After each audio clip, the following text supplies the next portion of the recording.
everybody, welcome back to Bus News. It's me, Mortimer here. This is episode 42, and this is our first episode in holy shit, how has it been 2 months already? But yes, I thought I wasn't going to be able to film this episode today, because my sister was in, here, and I didn't want to have to deal with trying to get her out. However, I was able to politely ask her to move.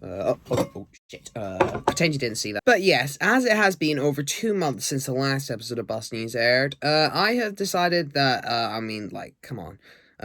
Normally there's at least some stuff that happens, through December and early January that I can probably discuss, right? Well, the answer to that is actually yes.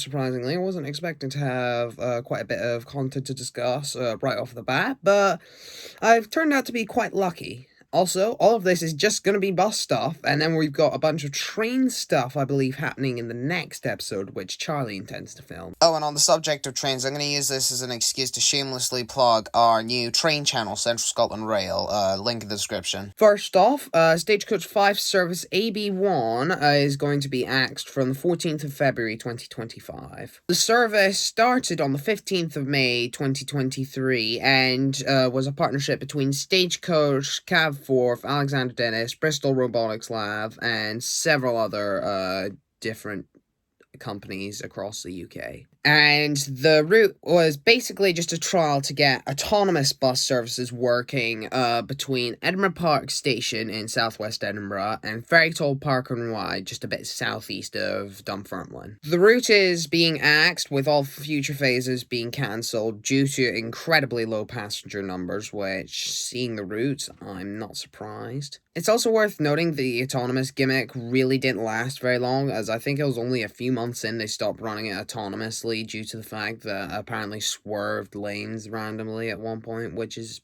interesting. So yeah, I intend to go on the AB1 for one last time, probably in the next episode of Bus News, and I shall probably record it and get a last FRV on it before it gets... Next up, I've got quite a bit of stuff to do with Lothian's fleet that I'm just going to quickly rattle through, so... First off, out of the 25 Gemini 3s moving from Lothian Central Depot to Livingston, those being 4413-465, the first 7 4413-447 have been moved to Livingston and are in the Lothian Country livery and are primarily being used on the X19 and 43, with the occasional appearance on the 72. These 25 buses will be used to replace 841-850, which are B9 Geminis, which are turning 18 this year. Jesus fucking Christ. As well as providing buses for the X19 and maybe increasing service levels on routes like the X27 and X28 or the 72. On top of that, the trackers for 721 through 730, which are new Volvo BZL-DDs Lothian are getting, have been activated from control at Lothian. However, on bus times, whilst the fleet numbers and liveries are showing up, the registrations have yet to be added, as I believe they're probably scattered around Ferrymill and Volvo Cumbernauld. Alright, so in the process of filming and editing this, a couple photos of 722 have appeared on Flickr, showing that it has the reg SF74YOV, so yeah. And lastly, and this is the most interesting thing, 510 has been tracked at Ferrymill recently, being repainted into the Lothian Country and East Coast buses livery, which is hella exciting. 496 and 509 are also expected to be repainted into this livery, which should mean that 937 through 950, which are template B9 Gemini 2s, should be per hour service, as they are getting relatively old. They'll be 15 this year. And also, they're ass. So yeah, as for Skylink, which is the branding used on 496 through 510, it's just getting axed altogether.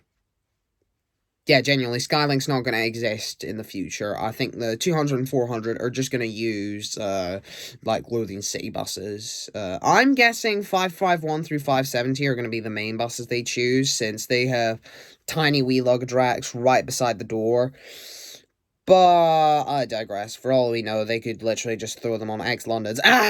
And lastly, for Lothian fleet stuff, Edinburgh Bus Tours 242, which is a B5TL Gemini 3, has returned to Edinburgh Bus Tours and was up at the Marine Depot today, which is Friday as of filming this, after newly being electrified, this time by New Power as opposed to Clean Drive, who electrified 232, which was the first of the 30 tour buses to get electrified. Then again, as far as I'm aware, I do think 232 caught fire very shortly after getting electrified, so I think Lothian might have decided that they weren't the best option if a bus caught fire quite instantaneously after, so they went with New Power, who electrified 70101, which is with First Leads, and I've only ever heard good things about 70101, so I'm going to assume good things with 242, however, I won't know until I've tried it. Another thing I won't know until I've tried it is how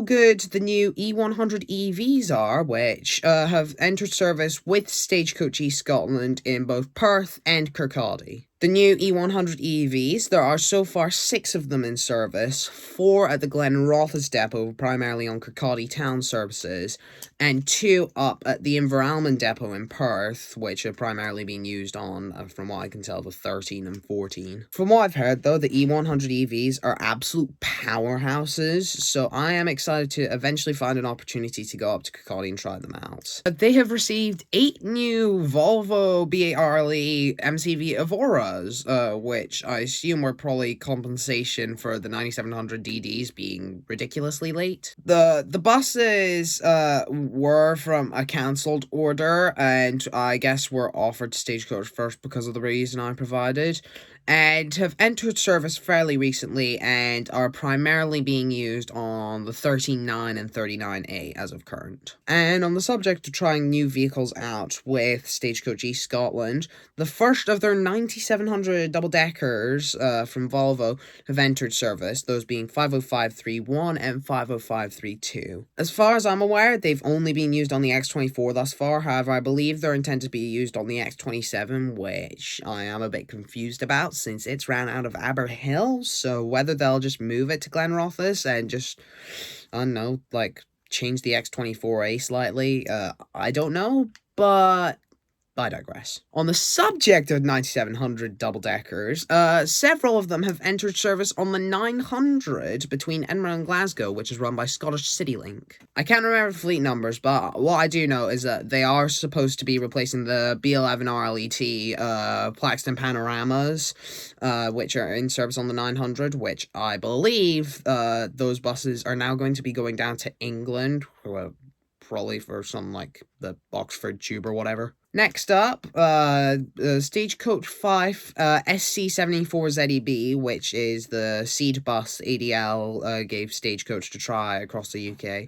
has finally moved from Dunfermline St Leonard's to Perth Inveralmond, and so far has, as far as I'm aware, only been used on the 11S and then the 7, 8, and 7A. If you want to know more about this bus, I would highly advise checking out the last episode of Bus News, as that was the primary focus of that video. I intend to try out all of these buses in a future episode of Bus News, which I'll probably come in the next month or two. Also, I'm doing this about an hour before this video is meant to come out, but I forgot until extremely last minute, but Stagecoach have been teasing new electric buses on the 99 between St Andrews and Dundee and the 747 between Holbeath Park and Ride and Edinburgh Airport for quite a while now. These are supposedly going to be BZL single-deckers as far as I'm aware, and should be entering service this sometime in the first half of this year from what I've gathered. But anyways, that's all for me today. I am gonna get to editing this. I think my next appearance in Bus News will be the next episode, where I'll have a short segment, although it should just be primarily Charlie. But anyways, I shall catch you later. Adios.